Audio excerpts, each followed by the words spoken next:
السلام ورحمۃ اللہ وبرکاتہ۔ دیکھیں اس طرح جو ہے کمرے کے اندر اور خود اکیلے اکیلے اس طرح پڑھ لینا عید کی نماز، یا مطلب کمرے کے اندر اس طرح جماعت قائم کر کے عید کی نماز پڑھنا یہ جائز نہیں ہوگا،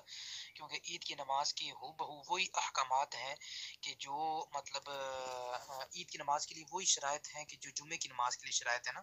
تو جب جمعے کی نماز جو ہے وہ اس طرح نہیں ہو سکتی تو اس طرح عید کی نماز بھی نہیں ہوگی۔ اگر پڑھ بھی لی تو تب بھی آپ کا اس طرح پڑھنا جو ہے وہ عید کی نماز نہیں کہلائے گا۔ عید کی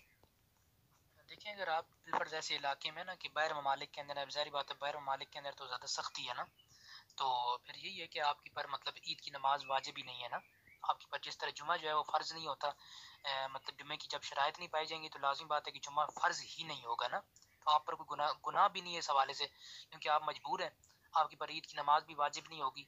جب جمعہ جو ہے وہ فرض عین ہے تو فرض نہیں ہے، تو جمعے کی نماز تو صرف واجب ہے نا، عید کی نماز تو صرف واجب ہے، تو واجب بھی آپ پر نہیں ہوگی اگر بالفرض شرائط نہیں پائی گئی نا۔ پاکستان میں تو خیر جو ہے وہ عید کی نماز ادا کی جائے گی، اور ہر مقامات پر جس طرح کی ادا کی جاتی ہیں، جمعے کی جس طرح ادا کی جاتی ہیں اس طرح انشاءاللہ العزیز اللہ تعالیٰ خیر والے معاملات فرمائے گا، اور انشاءاللہ عید کی نماز بھی اپنے مطلب سابقہ حالات کے مطابق ادا کی جائے گی انشاءاللہ، احتیاطی تدابیر کو مد نظر رکھ کر۔